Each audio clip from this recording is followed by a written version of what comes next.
Hello dear students, how are you all? Hope so you all are fine and well. So yes, today we are going to start your English text and the name of your text is Honeycomb. So let us start with the very first chapter named 3 questions.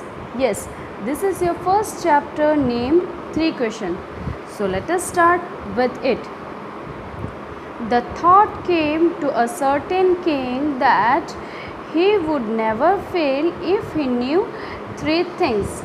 Yes, here it is said that एक king के मन में एक विचार आता है कि अगर उसे 3 थिंग्स के बारे में पता होता है तो ही वुड नेवर फेल, तो वो कभी भी फेल नहीं हो सकता है.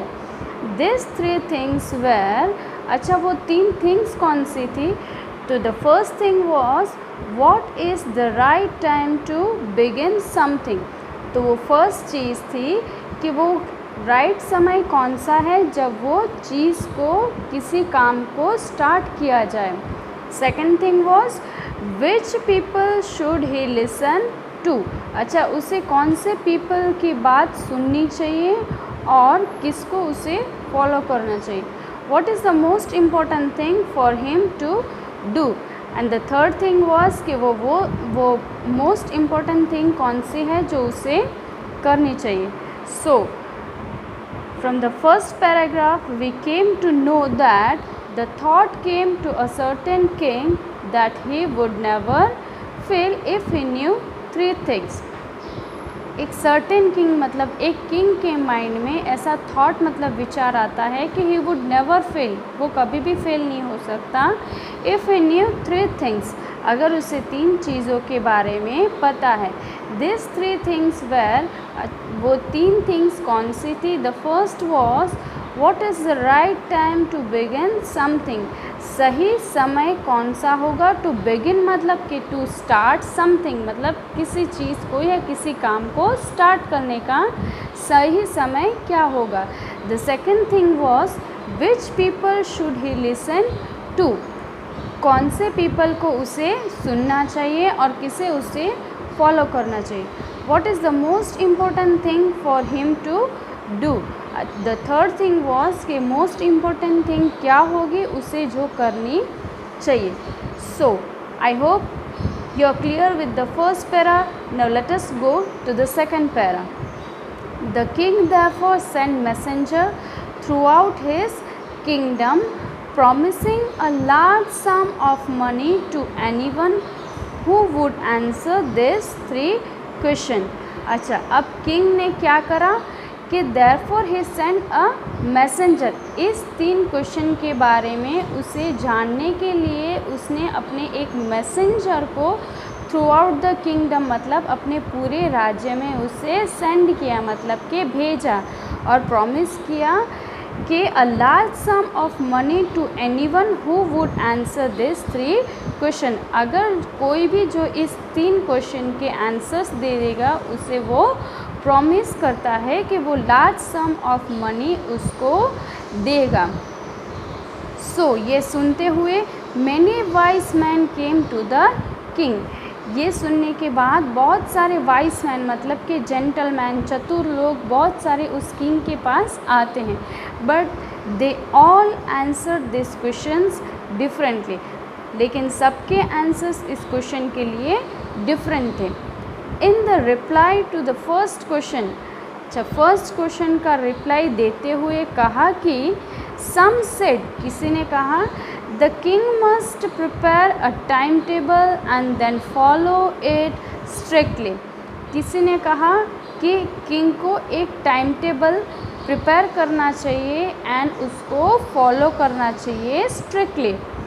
Only in this way they said could he do everything at its proper time. और कहा कि यही एक वे है, only this is the way, यही एक वे है, यही एक रास्ता है जैसे वो किसी भी चीज़ को प्रॉपर टाइम पे कर सकते हैं. Others said that it was impossible to decide in advance the right time for doing something. लेकिन किसी ने ये भी कहा कि वो इम्पॉसिबल है डिसाइड करना एडवांस में कि राइट टाइम क्या होगा किसी चीज़ को रीस्टार्ट करने के लिए या तो स्टार्ट करने के लिए किसी चीज़ को पहले से ही डिसाइड करना ये इम्पॉसिबल है। The king should notice all that was going on.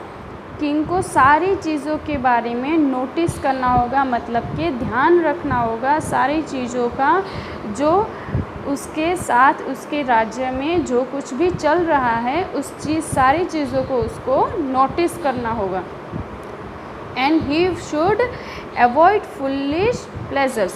और जो फुलिश प्लेजर्स मतलब कि उसका कोई मीनिंग ना निकलता हो या सेंसलेस हो, ऐसे प्लेजर्स मतलब कि जॉय, ऐसे फुलिश प्लेजर को उसको अवॉइड करना है, मतलब कि टालना है। And always do what ever seemed necessary, और हमेशा वही करना है जो नेसेसरी होता है at that time. Yet others said that king needed a council of wise men who would help him act at the proper time. किसी ने ये भी कहा कि किंग को एक काउंसिल मतलब कि यहाँ आपके टेक्स्ट में एक वर्ड दिया गया है, वर्ड मीनिंग दिया गया है काउंसिल का। Council means a group of people chosen to give advice और टू टेक रूल्स। काउंसिल मतलब कि एक इजी वे में बोला जाए तो एक सभा होती है ग्रुप का, जहाँ पे जो पीपल्स की एडवाइस लिया जाता है। Yet other said that king needed council of wise man who would help him act at the proper time. यहाँ पे किंग को किसी काउंसिल की हेल्प लेनी चाहिए जो उसे एक्ट करने में प्रॉपर टाइम पे हेल्प कर सके। This was because one man would find it impossible to decide correctly without help from others.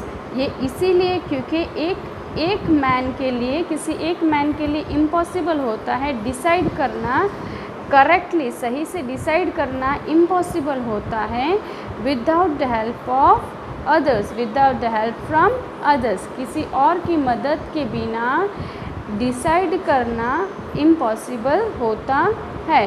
The right time for every action, हर एक एक्शन के लिए हर एक टाइम पे ये इम्पॉसिबल होता है किसी एक आदमी के लिए डिसाइड करना without the help from others.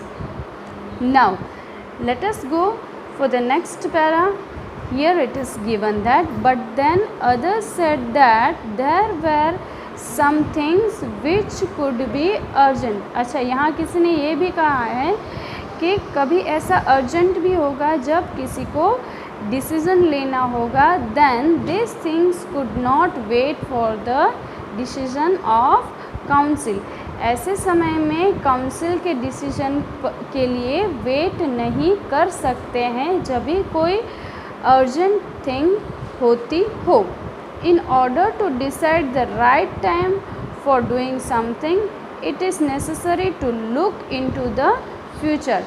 अच्छा, अब ये भी कह रहे हैं कि अगर कभी कोई अर्जेंट हुआ या कोई इमरजेंसी हुई कि डिसीज़न लेना ही पड़ेगा, तब ये काउंसिल का वेट नहीं कर सकते हैं। इन ऑर्डर इस समय राजा को, किंग को अपने फ्यूचर के बारे में देखना होगा और उसे necessary he have to look into the future, ज़रूरी है कि उसको अपने फ्यूचर में भी झांकना पड़ेगा। And only magician can do that, और ये तो सिर्फ मैजिशियन ही कर सकता है। The king therefore would have to go to the magician, इसीलिए किंग को मैजिशियन के पास जाना होगा। And the next para, here it is said that in their answer to the second question, अब second question क्या था? second question था कि which people should he listen to। अच्छा, अब second question का आंसर यहाँ पे दिया गया है कि उसको कौन से people को सुनना चाहिए। तो इस पैरा में यहाँ पे आंसर दिया गया है कि in their answer to the second question some said that people most necessary to the king were his counselors, others said the priest, Few others choose the doctor and yet others said that his soldiers were the most necessary. Second question में पीछे हमने देखा कि second question था कि उसको किससे सुनना चाहिए, तो यहाँ पर इस आंसर में 22 लोगों ने रिप्लाई किया कि उसको सुनना चाहिए किसी काउंसिलर को। काउंसिलर मतलब कि जो सभा, हमने एज बिफोर हमने देखा कि काउंसिल मतलब कि एक सभा जहाँ पे कोई रूल बनाते हैं या तो कोई डिसीज़न लेते हैं। तो कहा गया कि काउंसिलर की बात सुननी चाहिए, किसी ने कहा प्रीस्ट की बात सुननी चाहिए। प्रीस्ट मतलब कि चर्च में जो वर्शिप करते हैं। And few other choose the doctor, किसी ने डॉक्टर्स को भी चूज़ किया। And yet other said that his soldiers were the most necessary, और किसी ने कहा कि सोल्जर्स मोस्ट नेसेसरी है। Hope so you all have understood whatever I have explained.